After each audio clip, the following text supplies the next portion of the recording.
Durante siglos mi cuerpo yacía inerte en la oscuridad de una cueva subterránea, oculto a los ojos del mundo por la caída accidental que me arrebató la vida. Una colonia de murciélagos fue mi única compañía.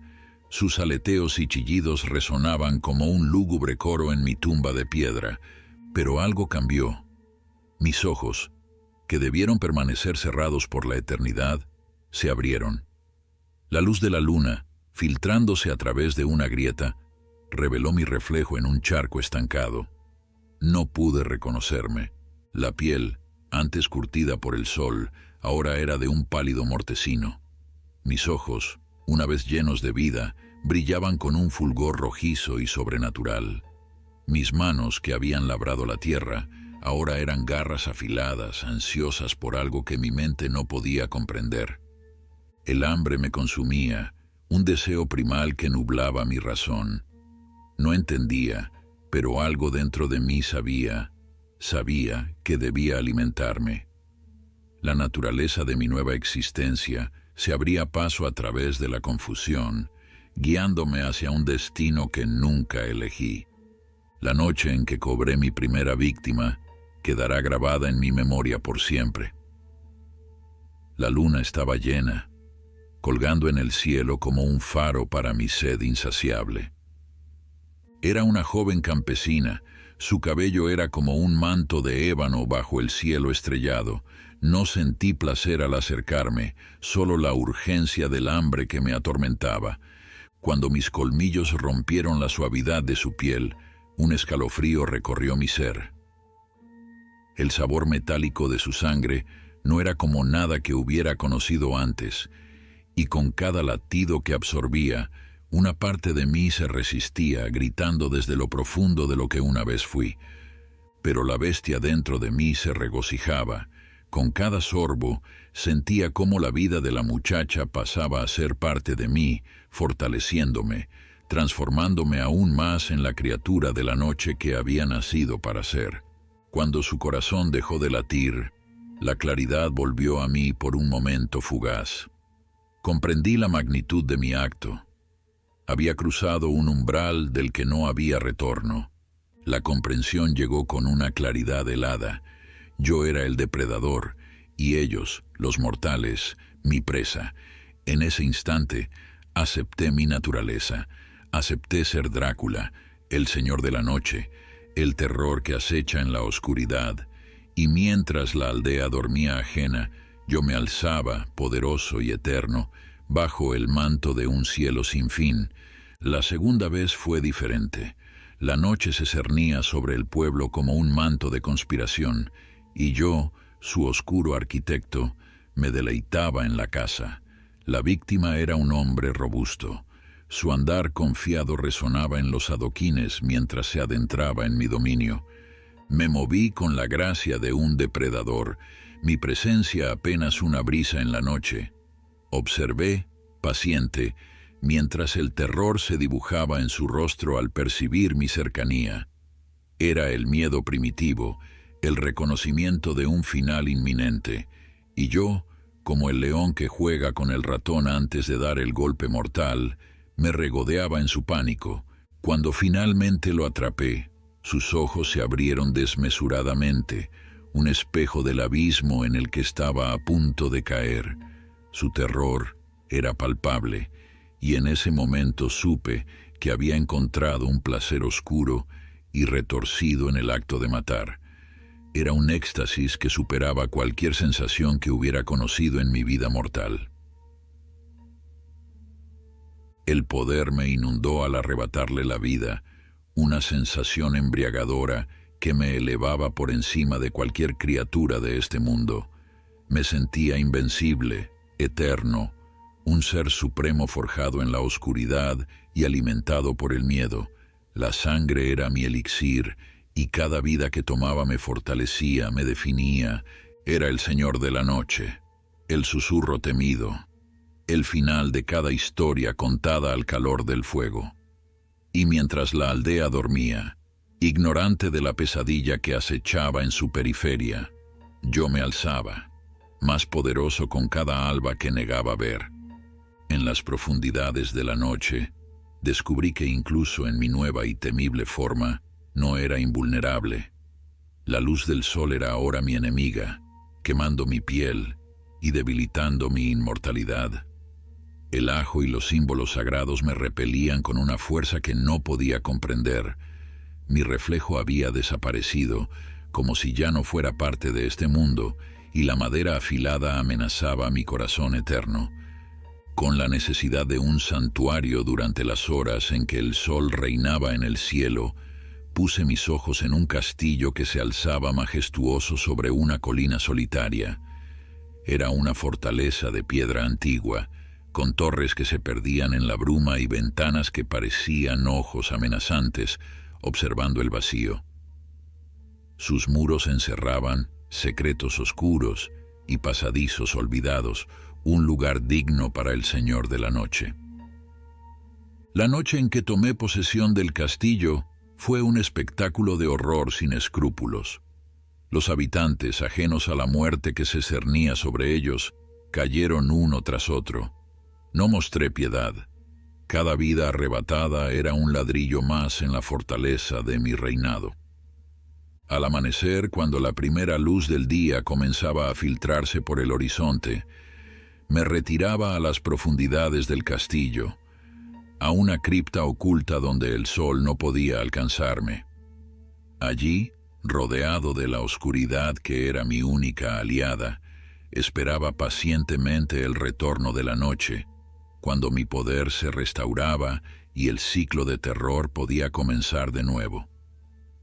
El castillo se convirtió en mi dominio, mi trono sobre el cual gobernaría la eternidad. Los aldeanos susurraban historias sobre la maldición que había caído sobre la gran casa de piedra, y cómo su señor, Drácula, el vampiro, reinaba con un poder que desafiaba el tiempo y la muerte. En la penumbra de mi existencia, tras haber arrebatado incontables vidas, me encontré frente a una vulnerabilidad que jamás imaginé. Su nombre era Belinda, una presencia que desafiaba la oscuridad de mi ser. Era la luz en mi noche eterna, la llama que consumía mi alma maldita. Belinda era belleza encarnada, con ojos que reflejaban el cielo al amanecer condenados a la sombra, y cabellos que caían como cascadas de oro sobre sus hombros. Su voz era una melodía que calmaba la tormenta en mi interior, y su risa un sonido que por primera vez en siglos hacía que anhelara ser humano de nuevo. La obsesión se apoderó de mí, una sed que no podía ser saciada con la sangre de los mortales. Belinda era mi antídoto y mi veneno, la cura para mi condena y la cadena que me ataba a la tierra. La deseaba con una pasión que rivalizaba con mi hambre de sangre, y sin embargo, sabía que acercarme significaría su perdición. Atormentado por mi maldición, luchaba contra la naturaleza de mi ser. Cada noche la contemplaba desde las sombras, resistiendo el impulso de hacerla mía, de convertirla en parte de mi oscuro mundo. Belinda era mi debilidad, mi humanidad perdida, el espejo de lo que podría haber sido y nunca seré. Ella era la promesa de redención que mi alma condenada no podía alcanzar, el recordatorio constante de la monstruosidad que había abrazado. En Belinda encontré mi mayor vulnerabilidad, y con ella, la tortura más exquisita. La noche nos envolvía con su manto de secretos y susurros cuando nuestros caminos se cruzaron por primera vez. El lago, un espejo de la oscuridad celestial, era testigo de nuestro encuentro. Belinda, con su ceguera desde el nacimiento, no podía ver la monstruosidad que yo representaba, permitiéndome acercarme sin el temor que mi presencia solía inspirar. Ella compartió su historia con una serenidad que desafiaba su infortunio. Habló de un mundo que conocía solo a través de los sonidos, los aromas y las caricias del viento. Su fortaleza me cautivó, y en su presencia, la bestia que habitaba en mí se replegaba, sometida por la pureza de su espíritu. La contención era mi tormento, cada fibra de mi ser, luchaba contra el impulso de revelar mi verdadera naturaleza, de sucumbir a la sed que me definía, pero en su compañía encontré una paz que había creído perdida. El amor, un sentimiento que pensé extinto en mi corazón helado, brotaba con una intensidad que me consumía.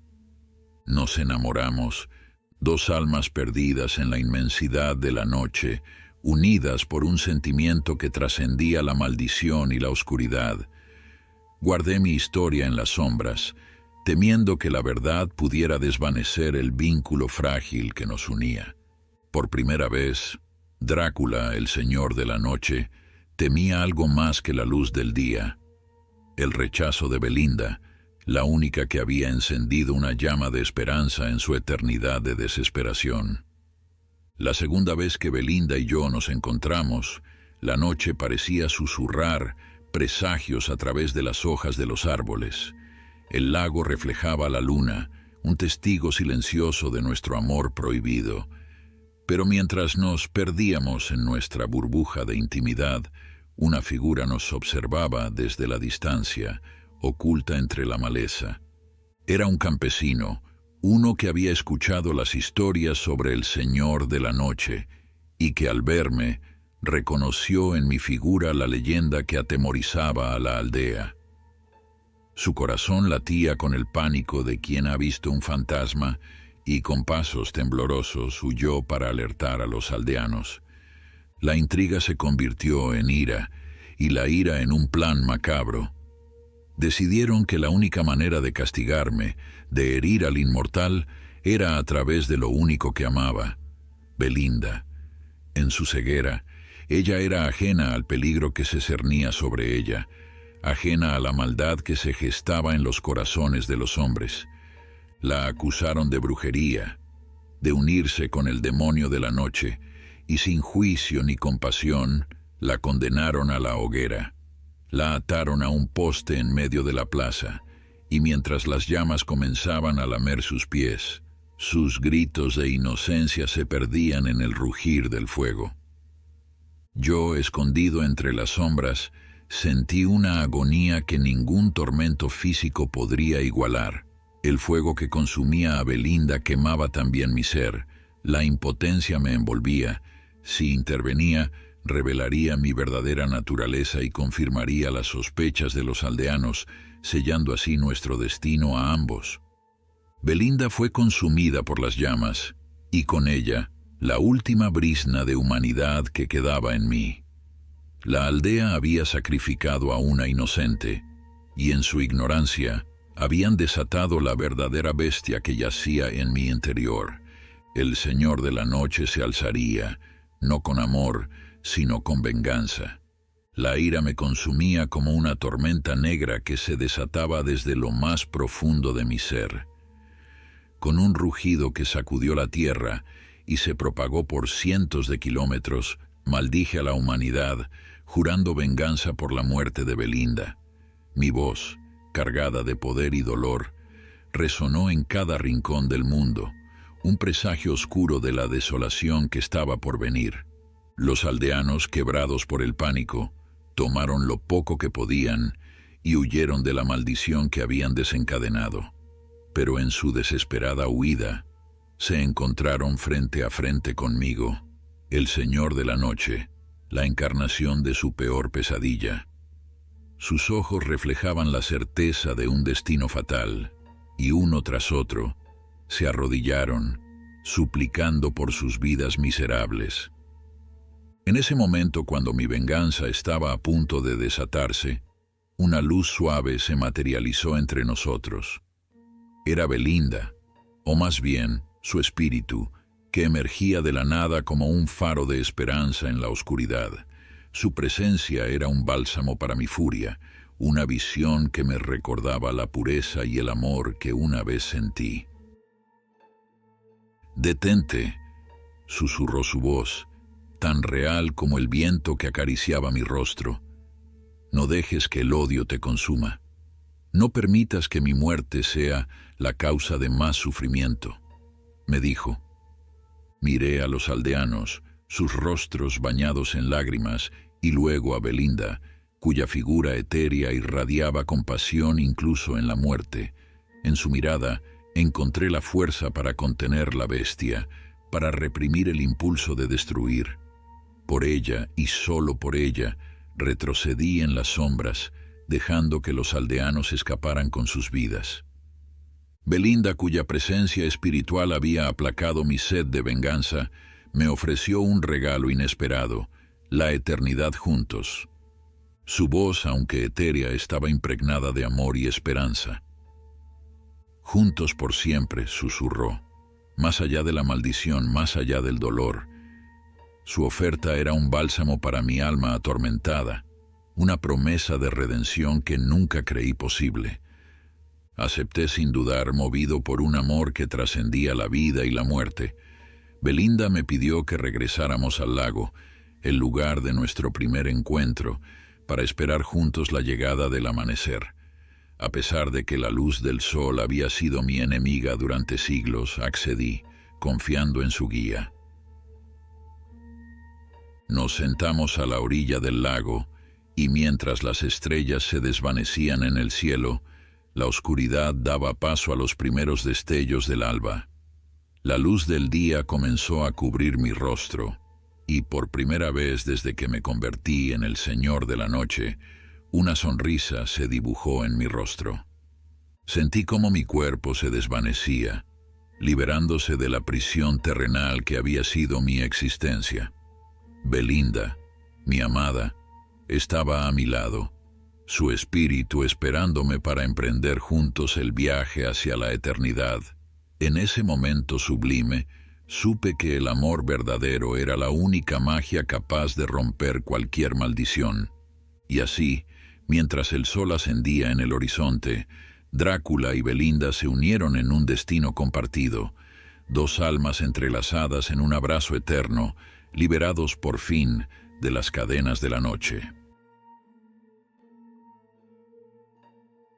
Yo, Samuel Parris, fui alguna vez un hombre de comercio en Boston, pero mi fe me llevó a un camino más piadoso.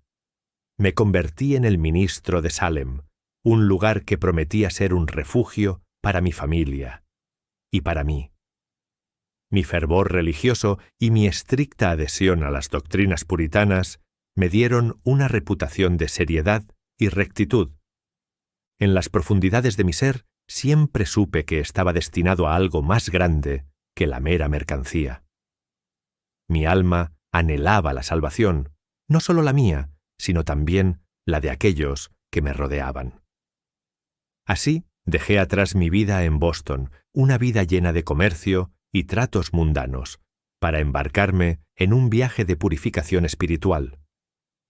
Mi hogar se convirtió en el escenario de un drama celestial donde las fuerzas del bien y del mal luchaban por el alma de mi familia.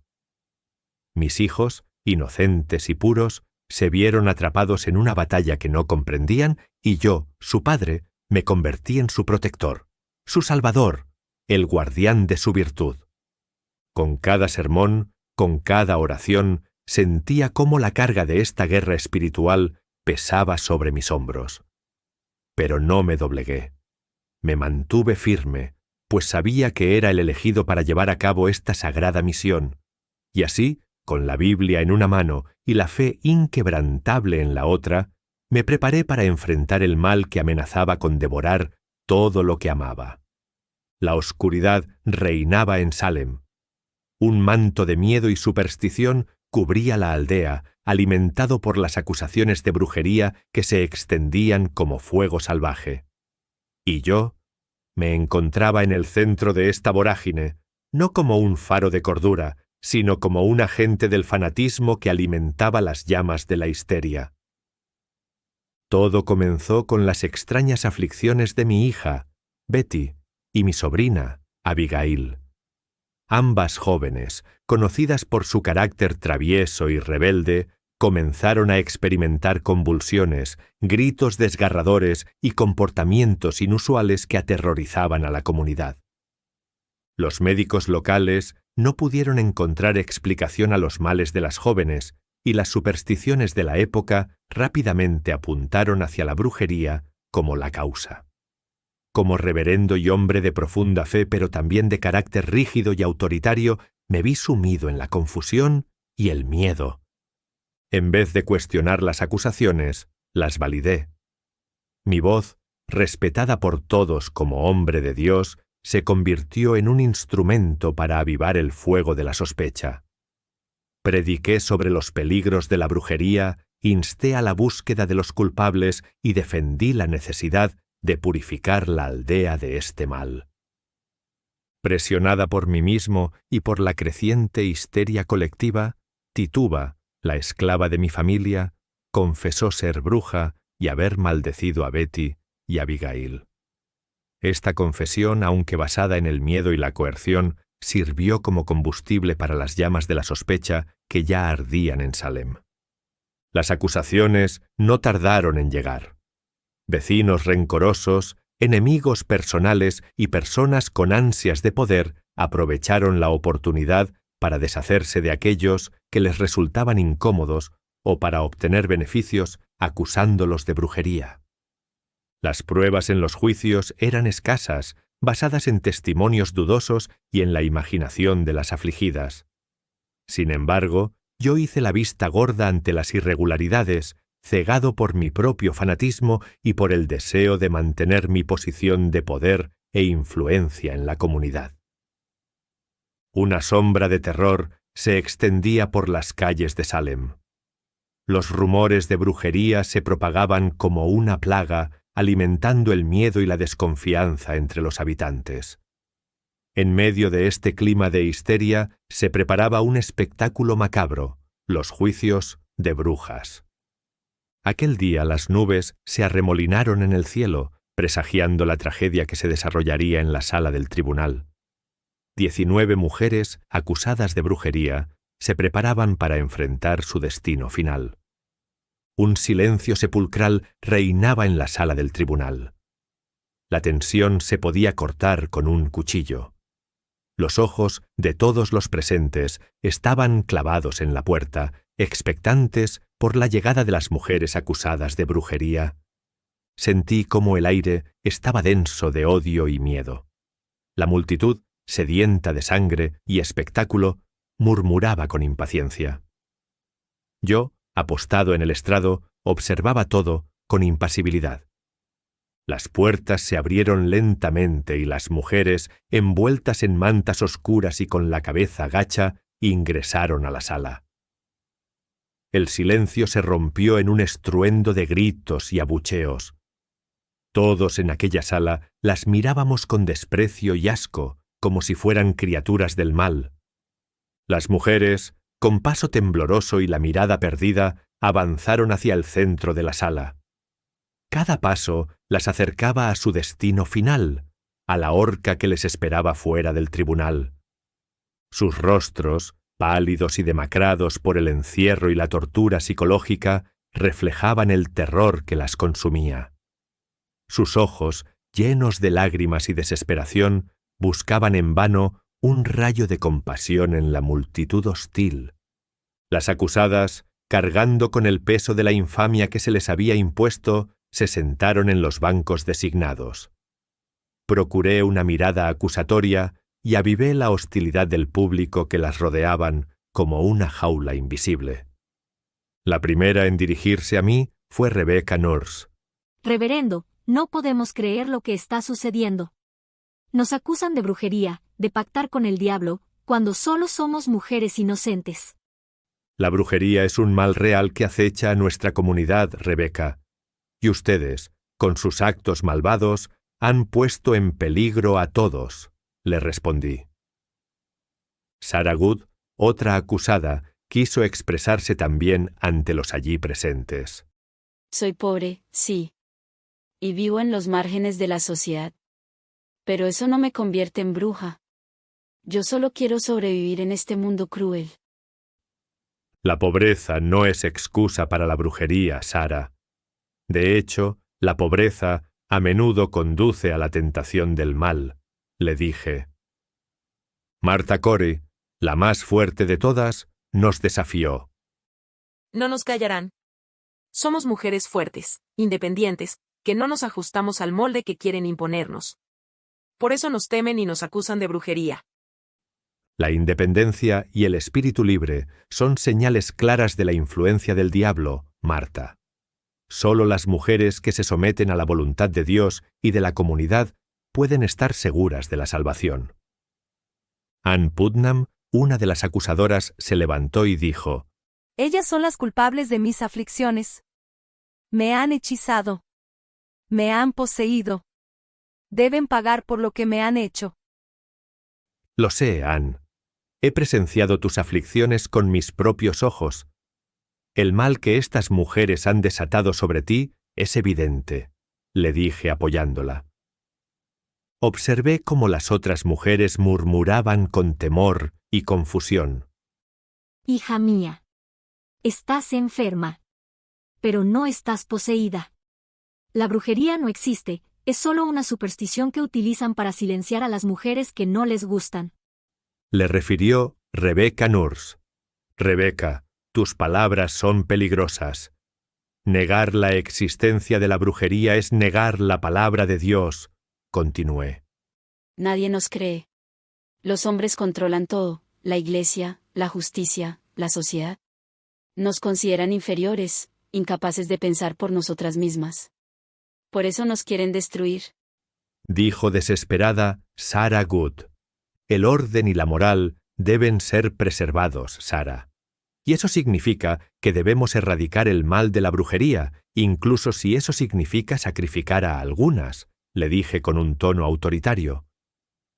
Marta se levantó en ese momento y gritó con determinación. No nos callarán. Somos mujeres fuertes, independientes, que no nos ajustamos al molde que quieren imponernos.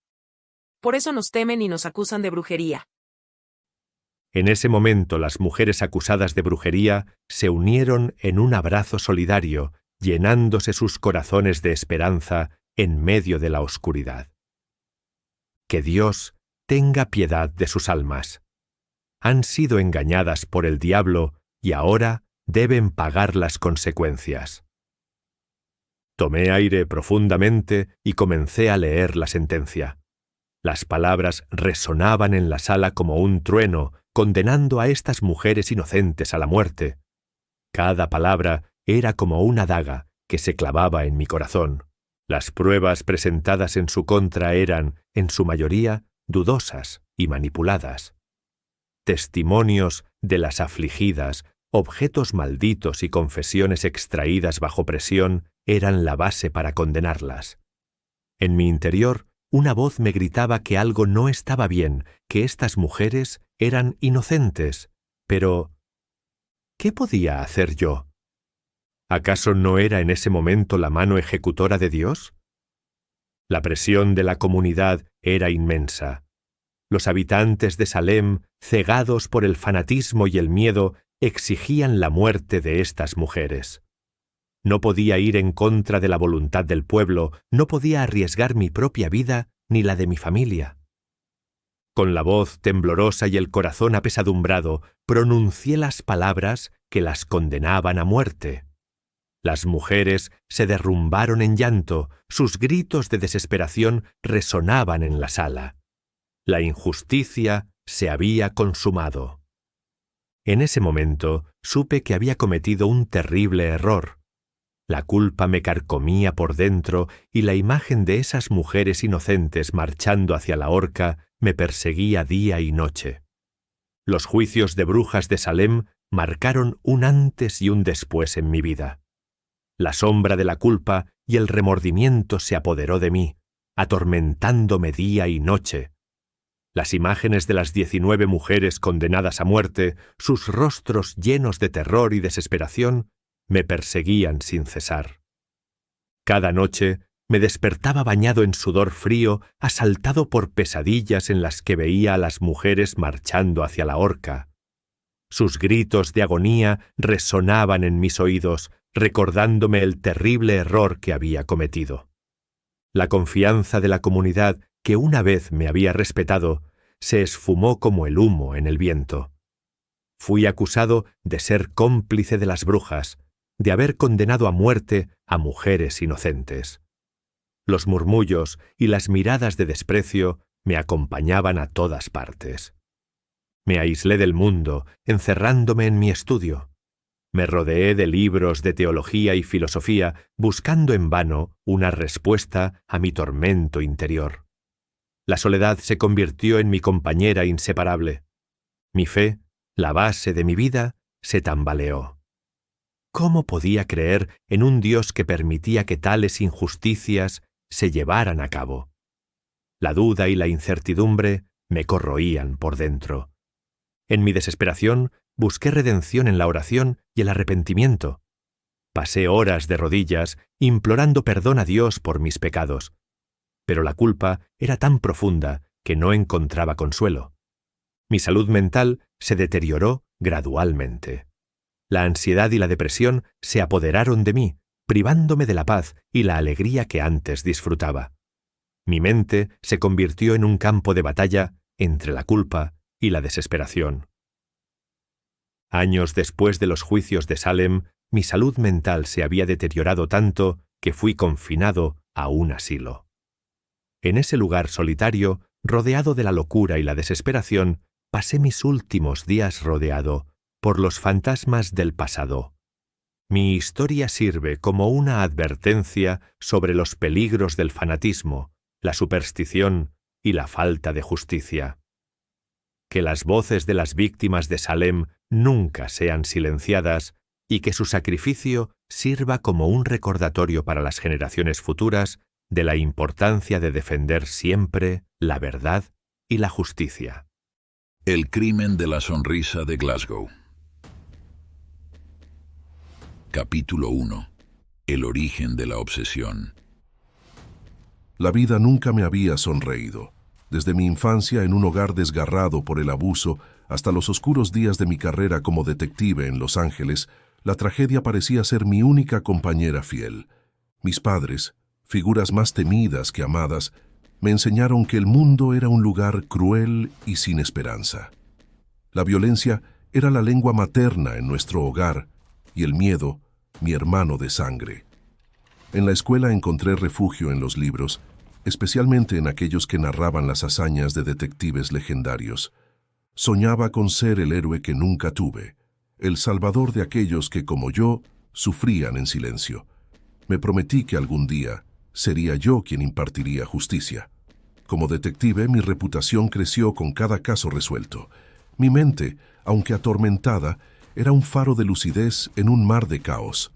A menudo el alcohol se convertía en mi consuelo, una muleta en la que me apoyaba cada vez más, al reconocer en la humanidad los desechos de un mundo que debería ser perfecto. Era mi forma de silenciar los fantasmas de las víctimas que parecían susurrarme en las noches los recuerdos de su dolor. Pero entonces llegó ella, mi luz en la oscuridad, mi esposa, con su sonrisa cálida y su corazón compasivo, me mostró que había esperanza en el mundo.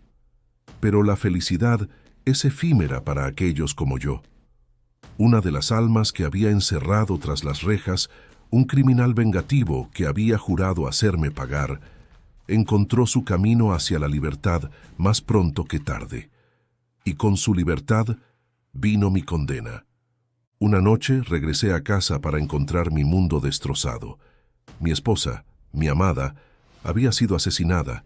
Su vida había sido arrebatada por la misma escoria a la que había dedicado mi vida a combatir. La ironía era una daga en mi alma, y un juez lo dejó en libertad, desestimando las pruebas del delito. La justicia en la que tanto había creído me había fallado. Las consecuencias fueron devastadoras. Me sumí en un abismo de desesperación y culpa. El alcohol, antes un amigo, se convirtió en mi verdugo. Mi trabajo, mi único propósito, se transformó en un recordatorio constante de mi fracaso más grande. Cada caso resuelto era una burla. Cada criminal detenido era un eco de la justicia que no pude darle a ella. Y entonces llegó el caso de la sonrisa de Glasgow. Isabella Jarris, una joven con sueños de estrellato, encontrada mutilada y abandonada, se convirtió en mi nueva obsesión. Su muerte era un enigma que desafiaba toda lógica, un rompecabezas macabro que parecía burlarse de mi dolor. La ciudad clamaba por justicia y yo por redención. No sabía entonces que este caso me llevaría a los límites de mi cordura y más allá, en una búsqueda por la verdad que me enfrentaría a los fantasmas de mi pasado y a los demonios de mi presente. Capítulo 2. La sombra de la sonrisa de Glasgow. Aquel día llovía a cántaros cuando llegué a la escena del crimen. El viento aullaba entre los callejones estrechos, empapando mi gabardina hasta los huesos. Un charco de agua roja se extendía por el suelo empedrado, iluminado por las luces parpadeantes de las sirenas de la policía. Me agaché junto al cuerpo, tragando el nudo de náuseas que se formaba en mi garganta. La víctima era una mujer, yacía boca arriba, con los ojos abiertos y vacíos. Su rostro estaba pálido y demacrado, surcado por una horrible mueca que le llegaba de oreja a oreja. La habían apodado la sonrisa de Glasgow, un corte que solo los criminales más sádicos infligían a sus víctimas. Examiné el cuerpo con detalle, buscando cualquier pista que pudiera arrojar luz sobre este brutal asesinato. Los intestinos de la mujer habían sido extraídos, dejando un vacío grotesco en su abdomen. Sus brazos y piernas estaban cubiertos de cortes profundos, como si la hubieran torturado antes de matarla. En ese momento, no sospechaba que la investigación del caso de la sonrisa de Glasgow me llevaría por un camino de revelaciones perturbadoras. Isabela había sido parte de algo mucho más grande y oscuro que cualquier cosa que hubiera imaginado. Los rumores comenzaron como susurros entre sombras, historias de encuentros nocturnos y rituales prohibidos. Pero pronto, esos susurros se convirtieron en gritos que no podía ignorar. Elizabeth había estado involucrada con una secta secreta, un grupo que practicaba rituales satánicos lejos de las miradas curiosas del mundo. El líder de esta secta era un hombre conocido solo como Padre Jamel. Su verdadera identidad estaba envuelta en misterio, protegida por los miembros de la secta que lo seguían con una devoción ciega. Se decía que Jamel poseía un carisma enigmático, capaz de seducir y manipular a aquellos que buscaban un propósito, un sentido en sus vidas vacías. Isabela, con su belleza y su vulnerabilidad, había sido una presa fácil para él. Los detalles de los rituales eran espantosos: noches de luna llena, sacrificios y pactos con entidades oscuras. La secta creía que a través de estos actos podrían obtener poder y conocimiento prohibido. Isabela, atrapada en la telaraña de Jamel, se había sumergido en un mundo del que no había escapatoria. Mientras más aprendía sobre la secta y sus prácticas, más me convencía de que la clave del asesinato de Isabela yacía en esos rituales macabros. Pero Padre Jamel era una sombra, siempre un paso adelante, siempre oculto. Sabía que para atraparlo tendría que adentrarme en el corazón de la oscuridad, enfrentar los mismos demonios que habían consumido a Isabela, y estaba dispuesto a hacerlo sin importar el costo. Capítulo 3. Revelaciones en la oscuridad. Las noches se habían convertido en un laberinto de sueños y visiones. Desde que tomé el caso de la sonrisa de Glasgow, destellos de imágenes sin sentido y de lugares que desconocía relacionados con Isabela aparecían en mis sueños. Una figura venía a mí, una figura etérea, emergiendo de las sombras, guiándome a través de paisajes oníricos que desafiaban la realidad. Cada noche, las visiones se hacían más claras, más insistentes. Me mostraba lugares que reconocía, pero que nunca había visitado, y susurros de conversaciones que nunca había escuchado. En estos sueños ella no era la víctima mutilada que el mundo conocía, sino una mensajera del más allá. Su presencia me reconfortaba y estaba decidida a señalarme el camino hacia el asesino. Una noche, la visión me llevó a una iglesia abandonada, un lugar que sentía cargado de significado y horror. Allí, en el altar profanado, vi a Padre Jamel. Su rostro finalmente era revelado a la luz de las velas. Pero no era el hombre que esperaba. No era un extraño para mí. Enseguida lo reconocí. Era un hombre que defendía los mismos valores de justicia que yo. Era el juez que dejó en libertad al hombre que detuve y que finalmente cumplió su venganza asesinando a mi mujer. La conexión con ese caso cobraba su sentido por fin y me propuse llegar hasta el final. Confronté a la figura que encarnaba mi condena, armado con la verdad que ese ser de luz me había revelado. Su confesión fue un susurro cargado de locura y remordimiento. Había caído bajo la influencia de lo oscuro y seducido por promesas de poder y conocimiento oculto. Isabela había sido su sacrificio final, un acto que lo había roto por dentro. El caso de la sonrisa de Glasgow se cerró con esa confesión, y la paz que esperaba encontrar me invadió. A la siguiente noche esa entidad volvía a visitarme en mis sueños, esta vez con una claridad reconfortante. Era mi mujer la que había estado señalándome el camino todo este tiempo, la guardiana de mi corazón y mi espíritu. De alguna forma me hizo saber que necesitaba por última vez mi ayuda para encontrar el camino de la paz y que se hiciera justicia con otras víctimas. De alguna forma también supe que me esperaría y que volveríamos a encontrarnos.